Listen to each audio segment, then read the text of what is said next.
Good afternoon and welcome everybody. This is quite weird because I can't see you, but I think there are about 24 or 5 of you on the call. So for those of you who don't know me, and I'm hoping that you mostly do, my name's Isabel Oswell and I head up business audiences at the British Library. And in November last year at our National Network Steering Group, I introduced the, I suppose, not concept, but responsible finance and the use of CDFIs or community development finance institutions who support people who are underrepresented or perhaps hard to reach to start up a business or grow their business through finance that they might not be able to access, for example, via a bank. We've had several discussions about this, and at our last steering group meeting, or rather penultimate steering group meeting back in February, we were delighted to have Peter Udale from Responsible Finance and Karen Davis from Purple Shoots talking about or giving an introduction to, and here is Peter. Welcome, Peter, right on the queue. There was widespread agreement that everybody across the national network would like to have a training session to understand this particular type of finance better, and also potentially to pilot working closely with CDFIs locally. So without further ado, I'm going to hand over to Theo, I think you like to be called, Hadjimichael, who's the Chief Exec of Responsible Finance. And we also have 2 guest speakers, Mike Trotter from Let's Do Business Group, and also Angie Preece from BCRS Business Loans. And then after they've spoken, we will open up for Q&A. So over to you, Theo. Thanks, Isabel. Hello, everyone. I'm just going to get my screen shared, but while I do that, I'll just introduce myself. I'm Theodora Hadjimichael. I'm the Chief Executive of Responsible Finance. Let's see, I just want to, can you all see that? If you could maybe put in the chat that you can see it full screen. But yeah, so I'm Theodora Hadjimichael, Chief Executive of Responsible Finance. We're the Industry Association for Community Development Finance Institutions, or CDFIs, in the UK.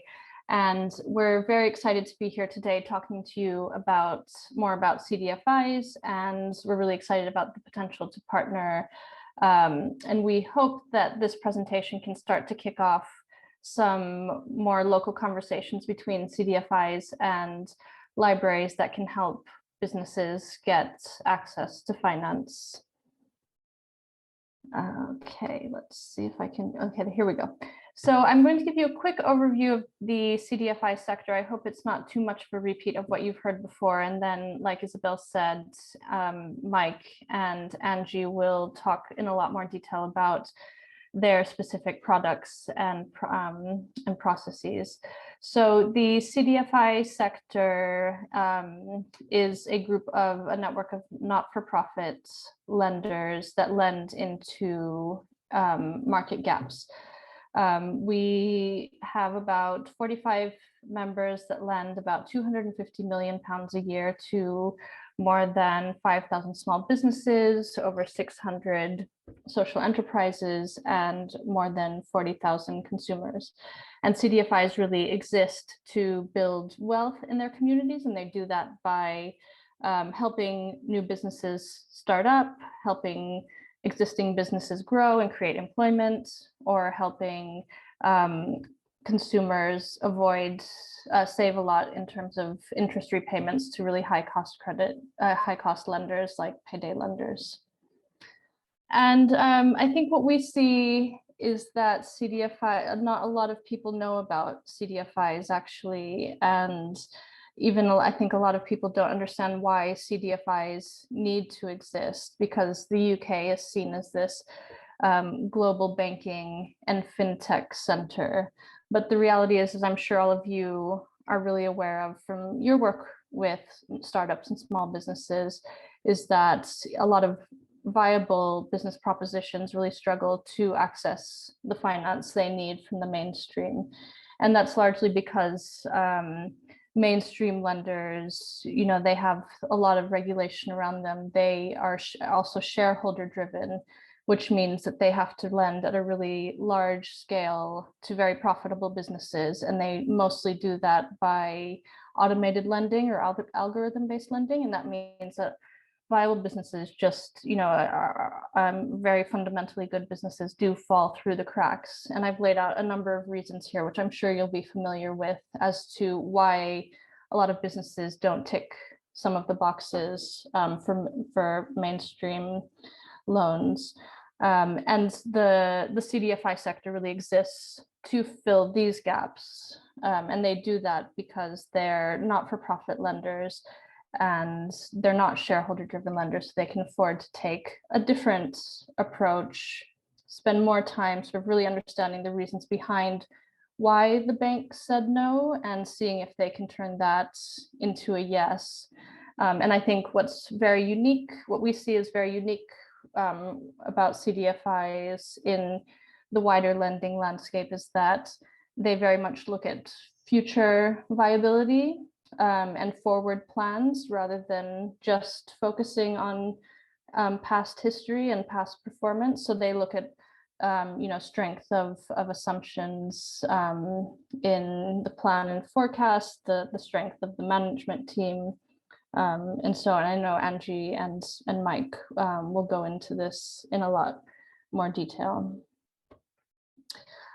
So I wanted to also give you a very high-level overview of the types of products that CDFIs provide. And now I'm aware that it does vary from CDFI to CDFI in terms of the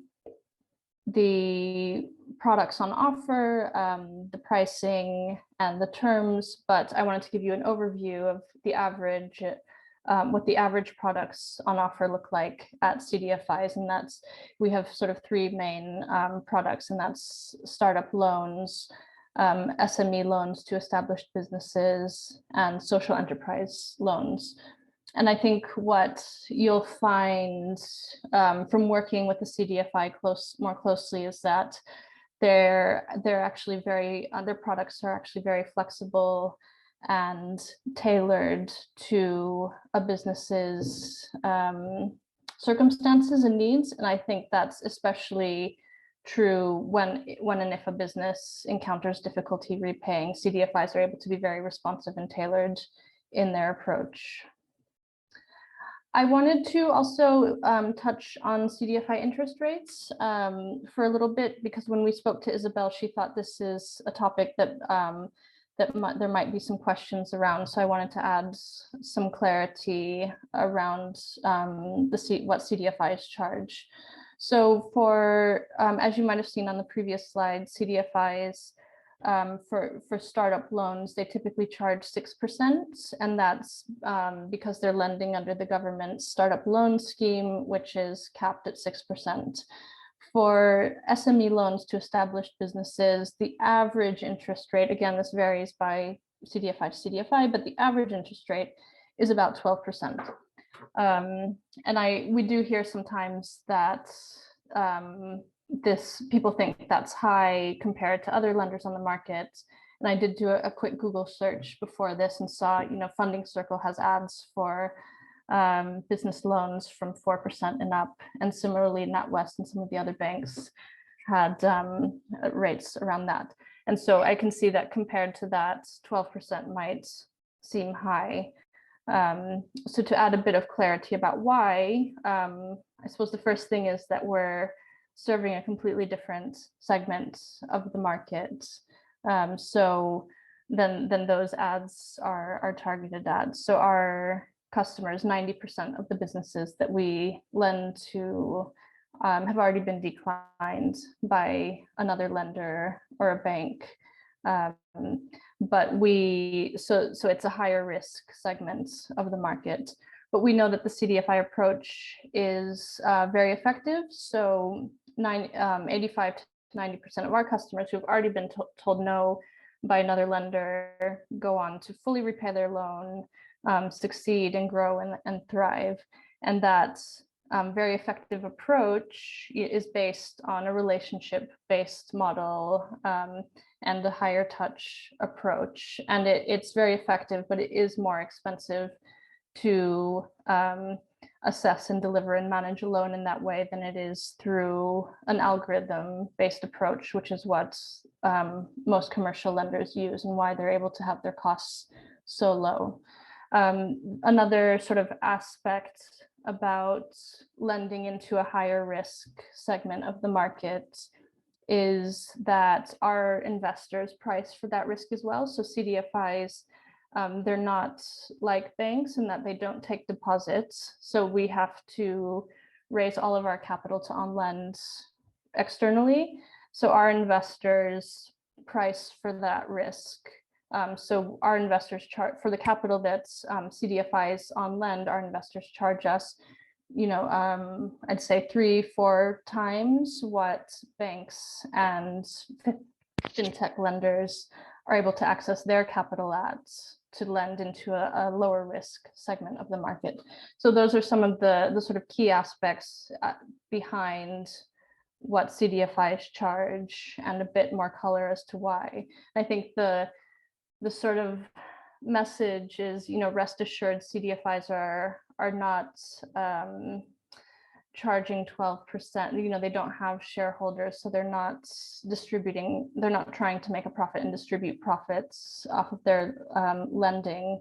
They're charging what it costs, the reality of what it costs to deliver a loan into a higher risk market in a very effective way that gets good outcomes for the businesses. And we see that in terms of our success rate and customer satisfaction. So I hope that adds a bit more clarity to the interest rates point, but happy to cover any more questions.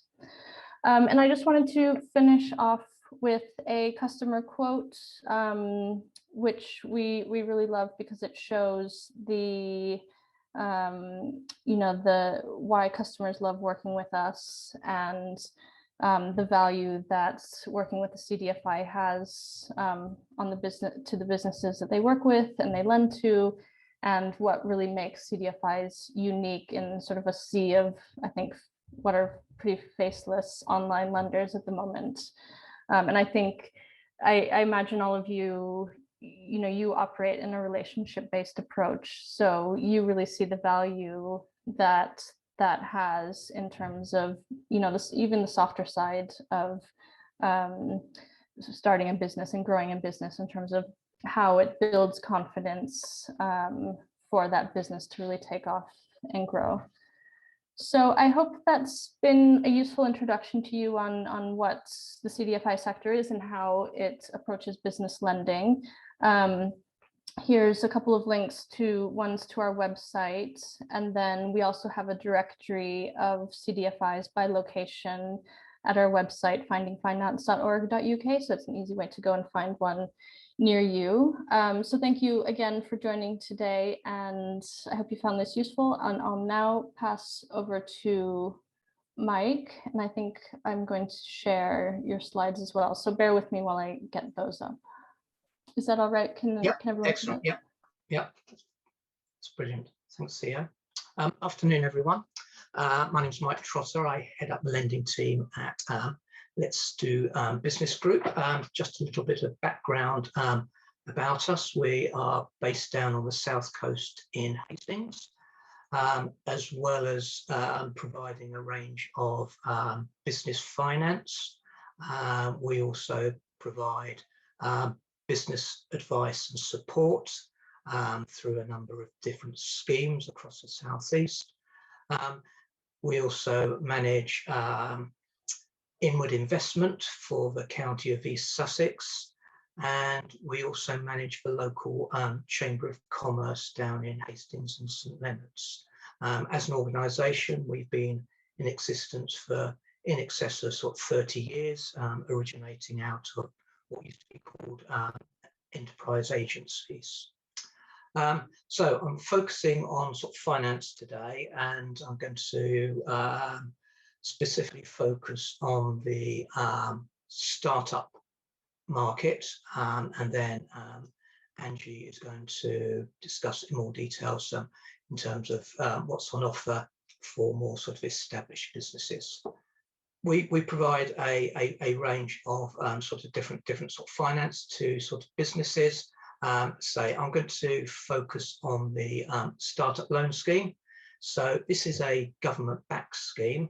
It's actually been in existence since 2012, and as an organisation, we've been involved in it since its outset. In that time, it's backed in excess of 75,000 businesses and lent in excess of £625 million. So it focuses on startup and newly traded businesses, and we are one of 21 official delivery partners delivering the scheme on behalf of the Startup Loan Company and British Business Bank across the country. In terms of a few sort of details, it is government backed, but that doesn't mean that it is a guaranteed loan. Unlike many options of finance for businesses, this is actually a personal loan. And that means that the individual or individuals applying for it will always remain liable for any amount outstanding, irrespective of whether the business is successful or not. Applicants can borrow between £500 up to a maximum of £25,000. The average loan size for the scheme is just under £10,000. Applicants can repay between sort of 12 and 60 months. The interest rate, I think Theo alluded to earlier, it is fixed at 6% per annum, and there are no associated fees with the scheme. So there's no arrangement fee, there's no fees for early repayment or lump sum reductions. Part and parcel of the scheme is not only just providing finance, but it's providing with pre-loan support and also post-loan support through a mentoring scheme. Next slide, please. Like any loan facility, there are certain sort of eligibility sort of criteria. So you must be ready to launch your business or have a business that has been trading for up to 2 years.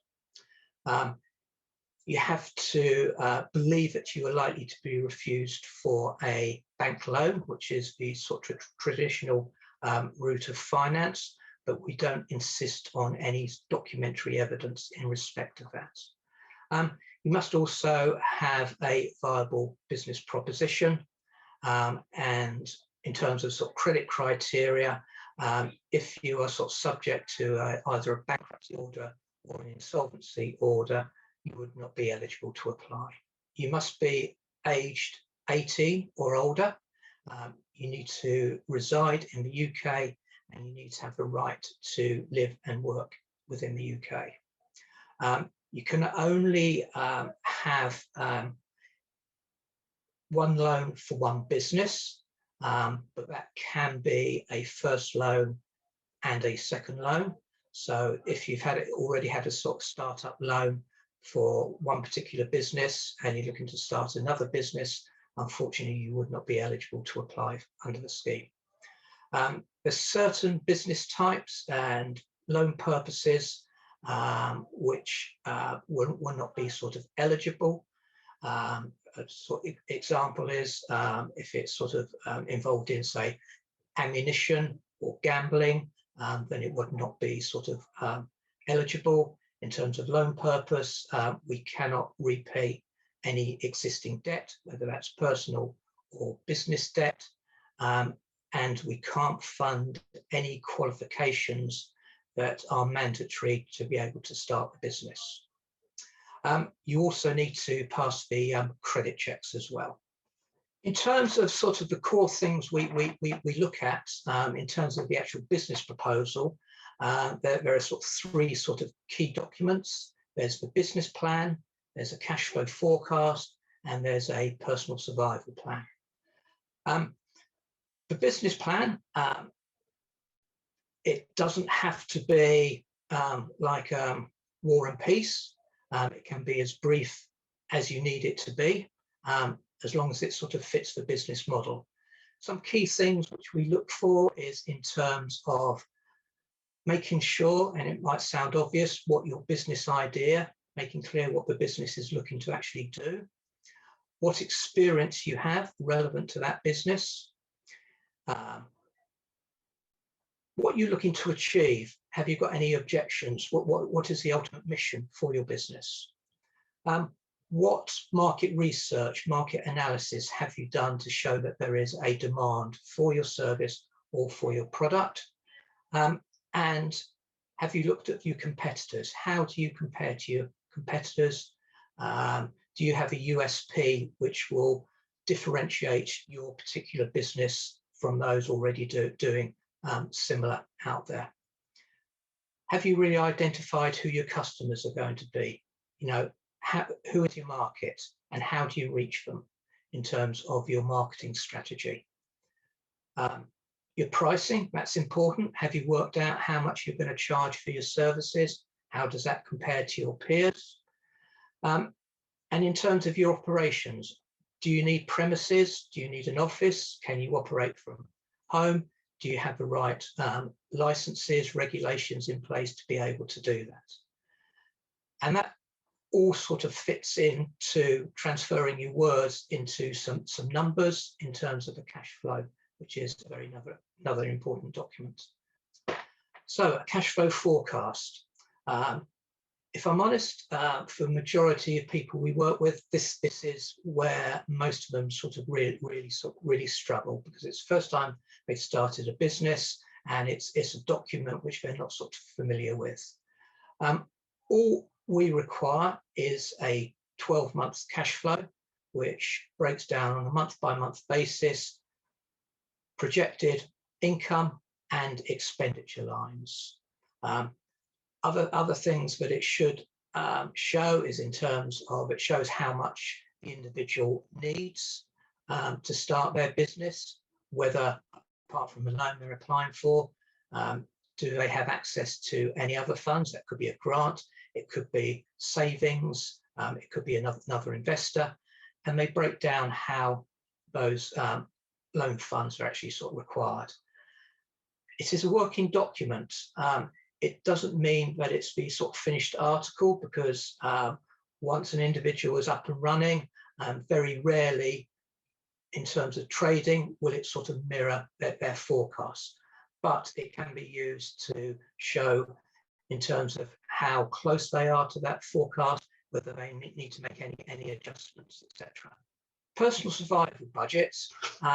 This is important for this scheme because it is a personal loan. And what we're looking at here is in terms of the affordability of the individual applying. So we're looking at what income and expenditure they have outside of the business. And it shows a couple of things: how reliant they may be on the business for income, or they may not be sort of reliant at all. We do get an awful lot of people who will start a business alongside employment and therefore not be reliant on the business for income from sort of day one. Okay, in terms of the process, it's an automated process, and the portal is run by the sort of startup loan side, and there's two sides to it. There's the customer side, and then there's the delivery partner side to it. So the applicant will create an online account and go through a few sort of initial eligibility questions. Assuming that they go through all of those successfully, then they'll authorize a personal credit check to be undertaken to assess whether they meet the scheme profile. If unfortunately they don't, the applicant will be declined at that stage. If the applicant is successful, they'll be asked to complete an application which sort of focuses on the business, and they'll be asked to upload the necessary sort of documents. In terms of sort of the business plan, the cash flow, the personal survival plan, these templates are all readily available on the Startup Loan website, and they can be downloaded alongside guidance notes to help the applicant complete them. Once they've done that, they are allocated to a delivery partner, such as Let's Do Business Group. Normally it is done on a sort of geographic basis, but the applicant does have the option to request a specific partner because they may already have an existing relationship with that company. So once an applicant is allocated to us, we will send out an introductory email introducing ourselves, confirming that we'll be working with the applicant, hopefully to get a successful outcome, and we'll outline what happens next. So the initial stage is like a sort of triage stage where we will go through with the applicant to make sure that they have provided all the necessary documents, undertake additional eligibility checks, and then we'll sort of provide sort of feedback and support on the business plan, the forecast, and the budget. Where necessary, there's a lot of additional resources on the Startup Loan website, and we can signpost them to there if necessary. Once we have all the documentation, then we'll pass the application across to one of our experienced business managers, who will then start the formal assessment. Next slide. So in terms of the assessment, key criteria: business viability. Does the business appear viable or not? Does the applicant have the relevant knowledge, skills, and/or qualifications to be able to deliver a successful business? Is there good sort of personal affordability?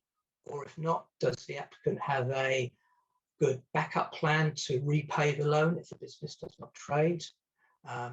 Looking at the credit profile, do they have a strong credit profile? Is it a weaker credit profile?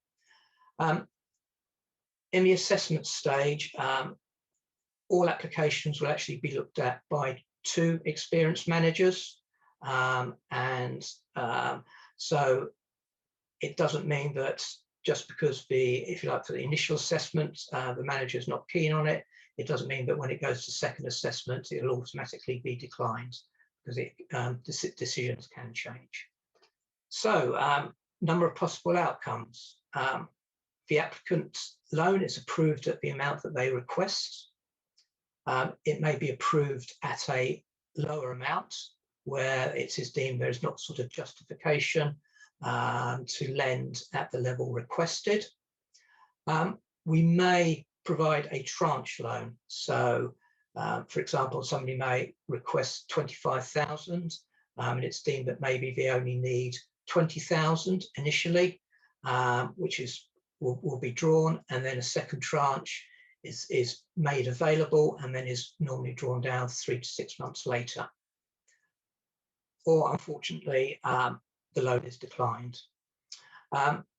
All declined applicants are signposted to the sort of government business support helpline for guidance on any other sort of possible schemes, and or if it's in sort of local area, we'll advise them if there are any sort of particular sort of local schemes that may be an option for them. To just run through the most common reasons that we have to decline a loan. It's poor personal affordability, and it's where some credit issues come to light which may have not been declared on their application or may not have come to light through the credit check. The business model is just not viable or realistic, and often coincides with the applicant failing to provide any sort of additional information to support the proposal. Poor or incomplete business plans, We do get business plans which just have one line. We do get sort of forecasts which are just totally blank, and that sort of prevents us undertaking a full assessment. The applicant does not have the relevant qualifications and or experience to deliver the business. For example, we have had individuals wanted to set up as a driving instructor, and they only have a provisional license, so they haven't even sort of passed their driving test. And lastly, there's no acceptable backup plan provided. So if in the event the business fails, there is no backup plan there to support their ability to be able to sort of repay the loan. And in those circumstances, as a responsible lender, we would not wish to lend. Those are my contact details. I think Theo's going to share my sort of presentation out. So if anybody's got any sort of questions after the event, they're more than welcome to email us. Okay, thank you. I'm now going to pass over to Angie. Good afternoon, everybody. Angie here from BCRS Business Loans. I hope you're all well today. I'm going to give you a little bit more of sort of a general overview of CDFIs, as in those that sit in the sector that I'm in, or the area that I'm in, really. What I'm going to go through in a moment is a little bit about why businesses might need funding, where they can get it, and ultimately the best chance of securing funds. So just to start, a little bit about BCRS. We are a lender, a CDFI based in Wolverhampton. There's 5 of us BDMs out on the road, and I'm lucky enough to be living in Worcester. So I cover Worcestershire, Herefordshire and Gloucestershire, as well as most of the rest of the Midlands. So what I would urge you to do is, if you're not in the Midlands area, then I would suggest you to contact your local CDFI, and I think Theo put out a link for that. Just so that you can understand a little bit more about them and what they do. Connect with them, try and have a session with them, and at the end of this, if anybody would like some more specific info, hopefully I'll be working with Worcester and some of the local libraries as well. So a little bit about BCRS. We are, as I say, based in Wolverhampton. We are not in the startup market. Not that we don't love startups, of course we do, but that's best to leave to people like Mike and Let's Do Business. We're really more involved with the growth aspect of the CDFI lending. We've been involved very heavily with the C-bills lending, which has been interesting and exhausting for quite some time now, and now the recovery loan scheme is sort of the main scheme that we're focusing on at the moment, although we do have other schemes as well. We lend from between 10,000 to 150,000 maximum, over a maximum of 5 years, and our rates generally are anything between, on an unsecured loan, sort of 12 to 14%, and maybe if somebody's offering security, it might be as low as 8%. But that's really where we sit in the market, which is about what Theo was telling you a little while ago, really. And our rate for borrowing is, our fee for borrowing is 3 to 4%. There's no redemption fees on any of our loans. So as Theo explained, this is about lending when the banks can't lend. So the idea behind this is, you know, your customer might have gone to the bank, they can't borrow, they come to us or somebody similar. We're not going to keep them forever. That's not the idea of our lending. We keep them for a maximum of 5 years, and then hopefully they'll either have repaid or they can refinance to move back to their banks, maybe at a lower, hopefully at a lower rate of interest. It's quite interesting. One thing that Theo picked up on was at the beginning was about rates and about rates that people are offering, and you commented on Funding Circle actually, Theo. And interestingly, I was talking to somebody today who's paying a 22% interest rate with Funding Circle. So the other thing to be aware of is that a lot of these rates that are out there are very much headline rates as well. So absolutely they start at 4%, but they also lend at 22%. And it's all risk-based. It's all risk-based for all those reasons that Theo told you about earlier. So when a customer goes to the bank and they can't get lending, they can feel pretty rejected, as you know, as I'm sure you're aware. And that's really where we step in. So you as another avenue for people to be able to access us, CDFIs, it's really, really, really important that you guys understand where we fit in the market and how we can help. So as I said, I really urge you to either contact me and I'll do some more training, or speak to your local CDFI. What we do is term loans. It's pretty simple. It's a bit like your personal loan. We lend money over a certain period of time and the customer pays it back, so they know exactly what they're borrowing. And we're often called what's called a storybook lender. So again, the difference between us and an algorithm lender, like somebody like Funding Circle, is that everything is done personably, nothing is uploaded. So all the forms are completed, and then somebody like myself or one of my colleagues will have a look at it, have a real good think about the business, have an appointment, discuss the business, the trials and tribulations, what's happened, the story behind the business, and then we can make an informed decision on how we can support that business, rather than tapping details into a computer and seeing if the computer says yes or no. That's really, really important. It's about looking at the whole scenario. Okay, so briefly, why would a business need funding? We've just discussed startups at length. It's not where we sit in the market, so please go over to Mike for that, really. Business growth and employment. Companies can't survive, companies can't grow without having the people behind them. Stock purchase, funding contract, really, really important, especially at the moment. If you're thinking about COVID, these things are really coming to the front because people haven't got the cash behind them to be able to fund those new contracts, to be able to get new customers. So it's a constant cycle. Cash flow and working capital. People often, when you ask what they want the money for, sometimes they find it hard to articulate, but often don't want to say it's just for cash flow. That's absolutely fine. There's no problem at all. Working capital and cash flow, again, thinking about coming through COVID, is probably the most important thing for a business. And certainly at the moment, the most important things that we're being asked for now. Purchasing new premises, there's some real bargains out there at the moment, sadly, because some businesses aren't around. But similarly, there's some presentation's gone. There's some really good bargains out there at the moment. So there's a lot of people looking to purchase new premises. And protecting against late payments and bad debts. Lenders will really want to know about customers. They really want to know about your trading cycle, who your customers are, especially again coming out of COVID. Things are really, really tough at the moment. So have a good think about that. And do you need funds available? Does your customer need funds available to secure against late payments and bad debts?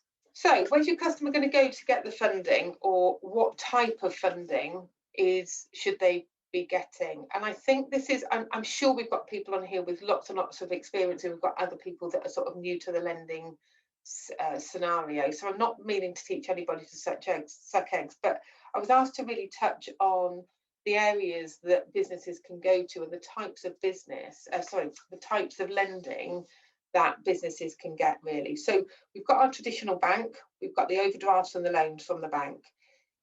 Overdrafts and loans are very, very, very different, and it's really important that, again, even just thinking about that, the customer gets the right facility. If you want to go and buy a piece of equipment, getting an overdraft to do that is not going to be ideal, because, well, it's going to be less than ideal, because you'll have a 10,000 overdraft, 20,000 overdraft, whatever that is, and day one you'll spend that money and you'll be sat with a deficit on your bank account, and that's going to become really expensive, because you're not going to be able to pay that 20,000 back until you sell that piece of equipment or make an extra £20,000 worth of profit that you're not going to be requiring. It's really not good. So making sure you've got the right facility for the right product is really, really important. So alternative lenders are us, that's where we fit in. And this is a really growing market, as you could tell from what Theo was saying. You know, people don't fall out of the banks. Where do they go? Panic sets in, and that's really where we step in. Some peer-to-peer lending. I'm sure you've heard of that as internet match lenders and borrowers. Grant funding. Everybody loves the idea of grant funding, which is great because it's free money, but trying to get grant funding can be really, really difficult. And we find that a lot of people that have come to us have failed in grant funding The reason it can be difficult is that it's really difficult to qualify, and you absolutely need to know that you've got the right people filling the right forms out, because if you do something wrong on those forms, then the likelihood is you'll be declined immediately. So if you're going to do some grant funding, or if customers do some grant funding, make sure they've got knowledgeable people to support them with that. Thinking about equity funding, we all know about crowdfunding, I'm sure. It's an internet platform, small amounts of money are put in by lots and lots of people, and that's usually successful if you've got a fun product or things that people really get excited about. That can be really good, but others can similarly fail. Angel investors, they're individuals with some money in their back pocket, but it's trying to find the right one. So that's pretty difficult too. I'm giving you a bit of an overview here, as you can tell. Venture capital, this is generally people with lots of experience and proven track records, and they're really going to focus on strategy and probably going to be the bigger businesses rather than startups. Dragon's Den, we're all familiar with that from the TV, where you stand in front of a panel and God, I could never do it, and try and pitch your wares. Pretty horrendous stuff. You might have heard of invoice financing or factoring, as it was known, which is a good form of cash flow borrowing. It's brilliant, and it's great for startup businesses and growing businesses because it's funded by the debt book, and that means that it can grow with the business. The difficulty behind it is it can be quite difficult to get out of, quite difficult. Asset-based lending. We've got HP and lease. So HP is when you own the product, lease is where you lease something for the life of the product and generally hand that back. I guess the last two are really interesting. So payday lenders and loan sharks, and these are the guys that we really, really want to stop, all the guys that come to you to go into, and that's why, again, it's really important to be speaking to people like us. Payday lenders and loan sharks, we see people come to us and they're in such a pickle by the time they often come to us. They've got lots and lots of debt. So if you can support them and give them advice and try and either help them out of that or not get them in the first place, that's really important. Own or family funding, I'm sure Mike would agree with this. This is often where startups have to start, or people who can't tick all of the other boxes. Don't get people to poo-poo it. It's really cheap money often if you can get your family to support you, and it's a good way that many big businesses have started up. That's just a little bit of an overview of different types of borrowing. Okay, so I just want to touch on when you're going to be coming into looking to a CDFI for growth, the sort of stuff that you're going to need. And I know Mike's touched on this already, so I'm not going to go into great detail, except to say that we would expect that these guys, by the time that people get to us, they've got a little bit more experience. They're not a startup. They should be able to give over a really good understanding of their business. And I would say that's probably the one thing to try and instill in customers when you're speaking to them, is that they need to come across as they're knowledgeable, that they know their business. They shouldn't be making suggestions on what they might like in their cash flow or in their business plan. They should be saying exactly what they want and why they want it. So they should be a little bit more firm. Pretty standard stuff. Application form. It sounds really simple, but the amount of half-completed application forms we get is ridiculous. And you know, as a lender, when you see somebody who can't be bothered to fill in basic forms, it really does turn you off wanting to lend to them straight away. So I think, again, just try and get that point across to people. Business plans aren't so important in our world, world of businesses that have been going a little bit longer. But if somebody's got one and it's to the point and really good bullet points, then we're not going to turn that away. That would be really good. Again, statements of assets and liabilities, which really go in conjunction with a credit search. Make sure they tally. These customers are signing on the application form and on the statements of assets to say that the information is true and correct. And again, it's the same with all lenders. If somebody hasn't disclosed something and they signed to say it's true and correct, and we're going to find out that they've got defaults or CCJs or bankruptcies or whatever it may be, then the chances are that neither us or many other lenders are going to want to lend to them. So that's really important. The financials really are split into three sections. So we've got historic financial information, which is your trading accounts. current information, which is your management information or management accounts, to bring us up to date from the last set of accounts. And then you've got your cash flow forecast, which is your future. So you've got historic, current and future financial information. At the moment, I would say, bearing in mind that most of what we're doing is on the recovery loan scheme, the most important thing at the moment is some really, really robust cash flow forecasts. And I mean really robust. So trying to get customers to borrowers to speak to their accountants and get their accountants involved and support them is again really important. I would dread to think the amount of times that we get sort of half completed cash flow forecasts or a suggestion of how much they like to borrow, and unfortunately I can't guess what people might need to run their business. We also require assumptions. I think it's really important if people can put assumptions with their cash flow as to why they feel that their turnover is going to increase by 3 million next year, or why their cost of sales is going to reduce by 20%, or why they need the new machine. That's also really important. As I say, credit search is really important for us. And just on that note, as Mike touched on, what we do find is that people who've got a lot of personal credit issues statistically often don't pay their business debt. So that's really important even to us. I know we're what we call second tier, but it's still really important to us that people personally pay their personal debt, because if they don't pay that, then like I say, the chance of them paying their business debt long term is pretty slim. Okay, so hopefully that's given you a bit of an overview on what you need to provide, a little bit about CDFIs in general and why they might need funding. I guess the only thing just to finish on is just to say you can't help everybody. So whilst we're making it sound great as if we want to help everyone in the world, we sort of do, but you also can't help everybody. So don't beat yourself up if ultimately, you know, they don't fit.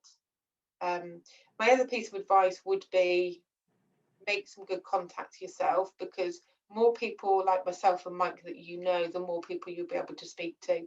And as the world's opening up, get out there and network. Get out there and network in your local area. Meet people, meet bank managers, meet people like us, meet business support, other business support services as well. That's it for me. So thank you for your time.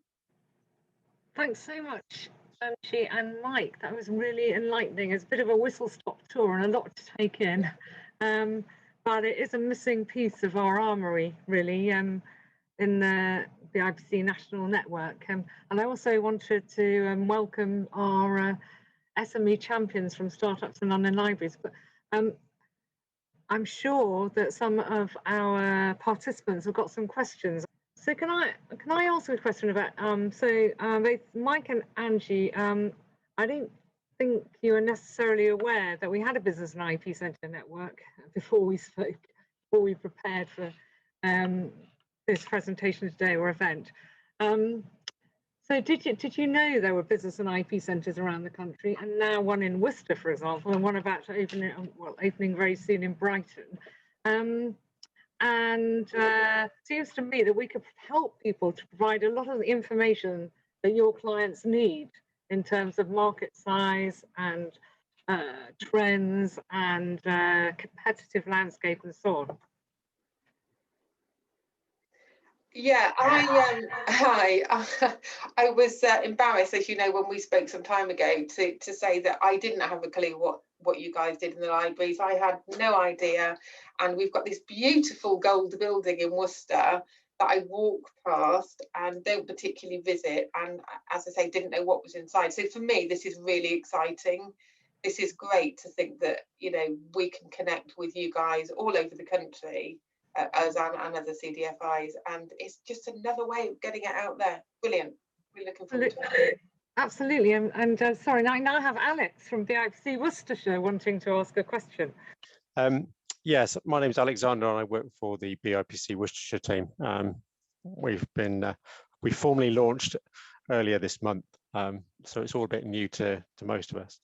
I was just wondering about Sharia finance, because the BIPC network does have targets for engaging with ethnic minorities, and I'm wondering how that factors into responsible finance. So CDFIs generally as a network punch above their weight in terms of reaching underserved groups. So I think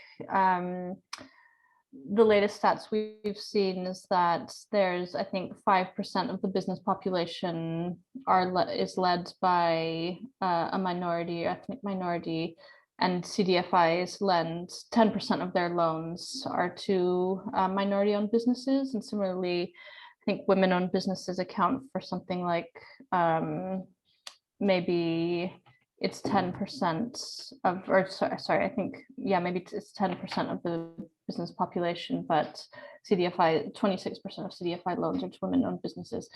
So CDFIs generally punch above their weight. So I think even without specific Sharia products, we do have a couple of specialist lenders within the network that provide Sharia finance through the startup loans scheme. So that's and we can connect you specifically with them if that's something you're interested in. But I think as a whole, the CDFIs are very good at reaching underserved and underrepresented groups.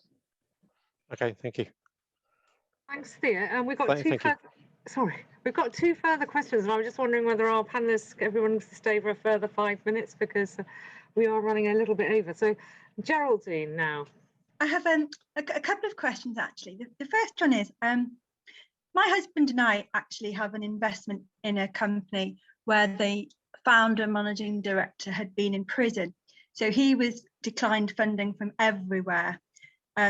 This business is now getting on for, I think, about £2 million turnover and doing really, really well. Even after year 2 with a good set of results, he was still getting declined. And I just wondered if the panelists had any views or information about people with convictions, whether that was just an automatic barrier to any funding. Should I start on the startup loan scheme? Yeah, carry on. Yeah, I would say any individual who has had a criminal conviction in the past or unspent conviction are eligible to apply for the startup loan scheme, providing they meet the other criteria, and as long as in terms of what the business model is, that they are able to freely run their business without there being any sort of restrictions which may prohibit that. Yeah, oh, great, thank you. Sorry, just from our point of view, very much the same. It's about again being a storybook lender for us. So it's about understanding what happened, why it happened, what the circumstances were, etc. So, if you think on it from a lender's point of view, they want to try and mitigate bad things happening. So it's about just understanding what's happened before. So yeah, obviously have to meet the other criteria as well. But yes, we'd be really happy to look at that. That's great, thank you. I think we may have come to a close, which means that we can actually finish on time. But I found that incredibly useful and informative, and I now know a lot more about obviously startup loans and CDFIs than I did an hour ago, and also the other options available. So I think it's now for us to, because we had a lot of the VIPCs around the country who were very keen to work in on a pilot with local CDFIs. So I think that's the next step, really, now that we have a better understanding of what CDFIs and startup loans can offer. I also want to, actually, I had another question. Do all enterprise agencies offer startup loans? This is one for Mike. No, not all of them, no. Okay, because clearly there are enterprise agencies all over the country, and I just wondered whether they were all offering loans. But a huge thank you to Angie, Mike, Theo, and we will definitely get this off the ground now, because I think we all have a much better understanding of what's available and what the criteria are and what the other options are as well, and why CDFIs are important. And as you know, we are very strong on supporting people from diverse and disadvantaged backgrounds. So incredibly useful. Dave, I don't know if you've got anything to add. I don't want to put you on the spot. Nothing to add, just that if we can get hold of the list of CDFIs in each area, we'll circulate that round to the whole network. Yeah, and try and start to make some of those introductions and encourage everyone who has a CDFI nearby to get in touch with them and yeah, kick off the conversation with them locally. Just say that certainly from my point of view, if anybody is Midlands based and wants to contact me direct to do any further training or support, really happy to do so. That would be great. Great to speak to anybody. Thanks, Angie. Well, you know that we have one in Worcestershire, another at Birmingham, and depends whether or not Nottingham fits your criteria. Anyway, that's brilliant. Thank you so much. And I'm sure they'll take you up on that.